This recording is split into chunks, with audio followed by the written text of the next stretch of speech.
रामकृष्ण हरी माऊली. बंदिस्त शेळीपालन करणारे लोक पहिल्या प्रथमच एवढी मोठी चूक करतात, ज्या चुकीमुळे पूर्णपणे त्यांना ते केलेलं बंदिस्त शेळीपालन पूर्ण बंद करावं लागतं बरं का. आणि ही चूक केल्यामुळं अनेक शेळीपालकांनी अगदी नव्याने उमेदीने सुरुवात केली, परंतु त्यांना या चुकीमुळं पूर्ण शेड बंद करावं लागलं. आणि 1-2 वर्षाच्या कालावधीतच म्हणजे 7-8 लाखाला बुडले. आणि शेळीपालन हा उद्योगच त्यांनी त्यांच्या मनामध्ये एवढी घृणा उत्पन्न झाली की हे भैसर सांगतेत हे सगळं चुकीचं आहे. परंतु मी कधी बाळानं चुकीचं सांगत नाही आहे, पांडुरंगाची शपथ घेऊन सांगतो मी. ऐका मी पुढे काय बोलतो. कोणती चूक करतात तर ते मी सांगतो.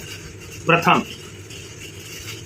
मोठ्या शेळ्या घेणं आणि त्यातल्या त्यात 25,000 30,000 रुपये देऊन बाजारात चांगली शेळी 11-12 हजाराला मिळत असताना ही मोठ्या शेळ्या घरी नेतात. काय जण 15-16 हजाराप्रमाणे न घेऊन ह्या शेळ्या ते घरी नेतात आणि घरी नेऊन जे शेडला जो खर्च 3-4 लाखाचं खर्च करून शेड बांधलेलं असतं त्या शेडमध्ये ठेवतात. आणि ही सर्वात मोठी चूक आहे, लक्षात ठेवा. पहिली चूक ही,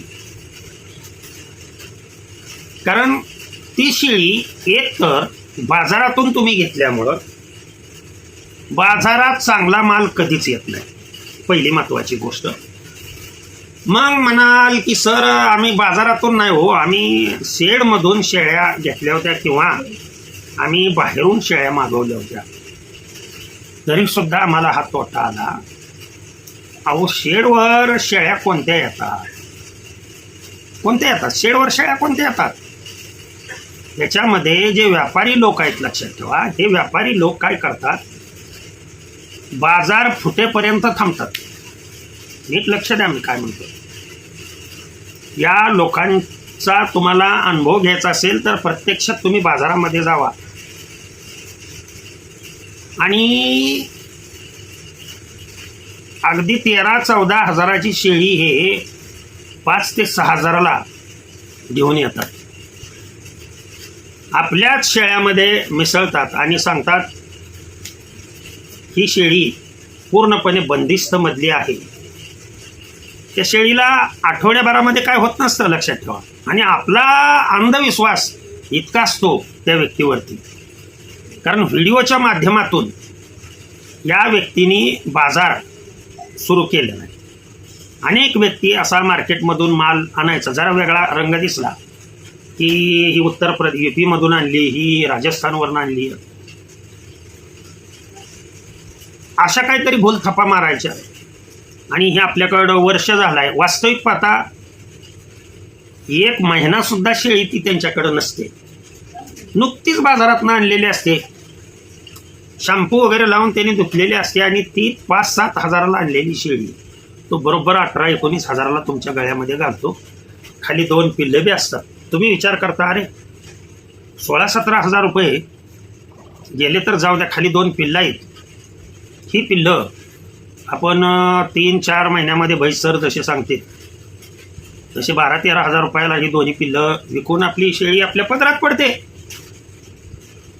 अशी स्थिती तुमच्या मनाची निर्माण होते आणि त्याच्यामुळं काय करावं नेमकं तुम्ही त्याच्या जाळ्यामध्ये फसता. तर बंदिस्त शेळीपालन ज्यांना करायचं आहे त्यांनी अशा बाजारातून मोठ्या शेळ्या खरेदी करून त्या बंदिस्त करण्याचा प्रयत्न कधीच करू नये. अगदी स्पष्ट सांगतो. कारण आणलेली शेळी तिच्यामध्ये काही नाही काही दोष असतो.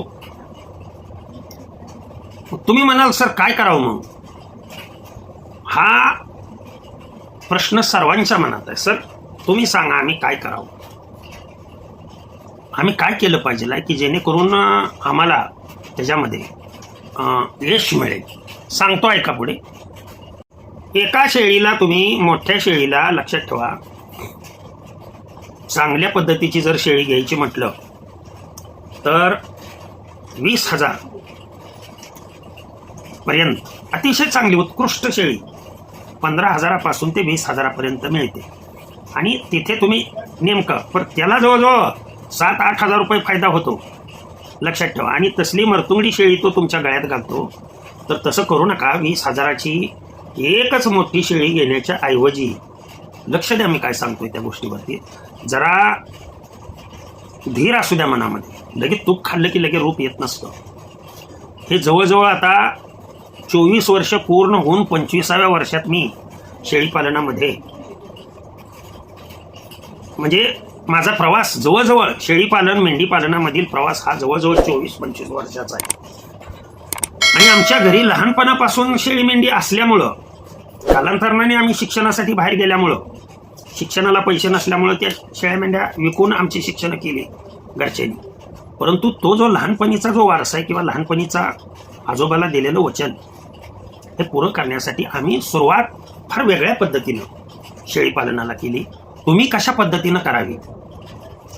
20,000ची तुम्ही एकच शेळी घेण्याच्या ऐवजी बाजारामध्ये पाटीला गिराईक कमी असतं, फक्त पाठभर का, लक्षात ठेवा. म्हणजे फिमेल बोकड असेल तर किंमत तो 5,000-6,000, अगदी डबका असलं तरी सुद्धा 5-6 हजाराला तो सांगतो, कारण ते कापू शकतो देवाला. तशी पाठ कापता येत नाही. देण्यात आलं का तुमच्या? मग अशा फक्त बाजारात जाऊन तुम्ही चांगल्या पाहून पाटी, साधारण 3,000पासून अगदी 3-3.5 महिन्याच्या पाटी, 4 महिन्याच्या पाटी, अगदी 5 महिन्यापर्यंत म्हणा, 6 महिन्यापर्यंत म्हणा, 3,000पासून ते 4,500पर्यंत मिळतात. ही वस्तुस्थिती. कारण त्यांची वाढ झालेली नसते आणि वाढ न झाल्यामुळं त्या 7-8 पाटी एकत्रित करून त्यामध्ये एखादं बोकड मिसळतात आणि ते खटिकाच्या गळ्यात घालतात. ते खटिक बोकड असल्यामुळं काय करतो, सरास तो 4,000नी माल घेऊन जातो. मग आपणाला अशा जर पाटी, फक्त पाटी त्यातून जर 4,000प्रमाणे जर मिळाल्या, बोकड नकोय आपणाला, आत्ताच बोकड अजिबात नकोय आपणाला, तर 20,000मध्ये 4,000प्रमाणे पाटी तुमच्याकडं 5 होतात. 4-5 20. आणि त्या 5 पाटी ज्या आहेत त्या वयापासूनच त्यांना बंदिस्ताची सवय लावा. जाग्यावर एकदम नाही ते बी बंदिस्त करायचे. मी बंदिस्ताचा व्हिडिओ मागे सांगितलेला, त्या पद्धतीनं करायचं. आणि त्यांना जाग्यावरतीच खायला शिकवायचं. आपण कसं शिकवायचं ते पाठीमागच्या व्हिडिओमध्ये दिलेलं आहे. मग समजा तुम्ही 2 शेळ्या घेणार आहात, अगदी गाभण शेळ्या जरी म्हटलं तर 20 दुनी 40. अहो तुम्ही तसं करूच नका ना. 40,000मध्ये ह्या 10 पाटी घ्या आणि फक्त मोजून मी सांगतोय तुम्हाला 9 ते 10 महिने थांबा.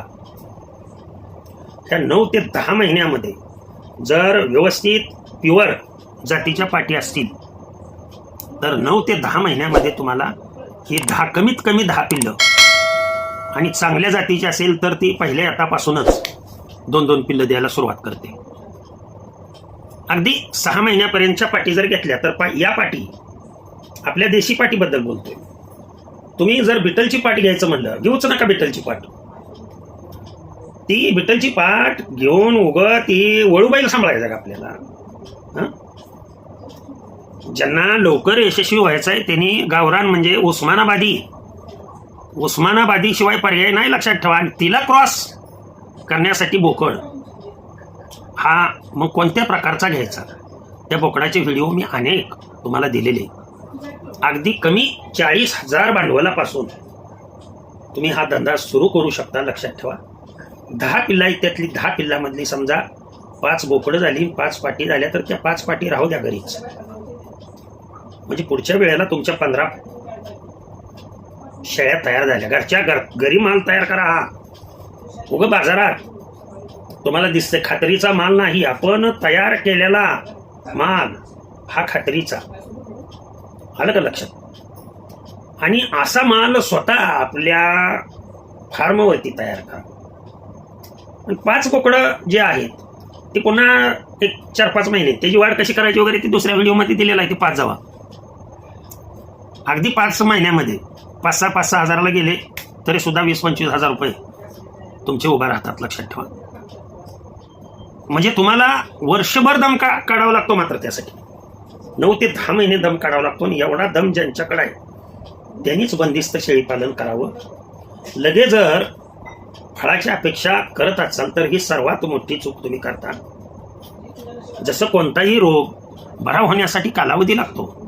आलं का लक्षात? आपण डॉक्टरकडे गेल्या जरी इंजेक्शन त्यांनी दिलं लगे बरं होत नाही. लक्षात ठेवा. 3 दिवसाचा 4 दिवसाचा तो डोस देतो साध्या दुखण्यासाठी. मग ही तर आपल्याला प्रोजेनी पिढी तयार करायची. याच्यासाठी लगे उतावळ होऊन चालत नाही. उतावळा नवरा आणि गुडघ्याला बाशिंग अशी स्थिती करून ज्यांनी शेळी पालन केलं त्यांचे शेळी पालन बंद झाले. लक्षात ठेवा. आणि असे बंद पडलेले शेड कोणच दाखवत नाही. आज तागायत एकमेव शेड माझा असेल की जे गेली 25 वर्ष अखंडित शेळी आणि मेंढी पालन अखंडित सुरू. आणि आम्ही व्यापार वगैरे करत नाही. ध्यानात आलं का? व्यापार करायचा हे आमच्या वारकरी संप्रदायामध्ये येतच नाही.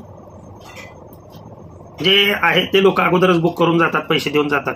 याचं बाबा हे पिल्लू झालं की आम्हाला द्या सर. वस्तुस्थिती सांगतो. आता माझ्याकडे सध्या माल नाही विकायला. मेंढ्या सर्व गाभण आहे, शेळ्या सर्व गाभण आहे. विकण्यासाठी माल नाही. कारण जो माल होता ते अगोदरचे बुक केलेले शेतकरी घेऊन गेले. अशा पद्धतीनं सुरळीतपणे चाला. मी आवर्जून सांगतो कधीही अपयश तुम्हाला येणार नाही. ओके. झालेली सेवा तुम्हा सर्व जनांच्या चरणी अर्पण करतो. सेवेला पूर्णविराम देतो. कुंडलिक वरदार विठ्ठल श्री ज्ञानदेव तुकाराम. विठ्ठल विठ्ठल विठ्ठल विठ्ठल विठ्ठल विठ्ठल.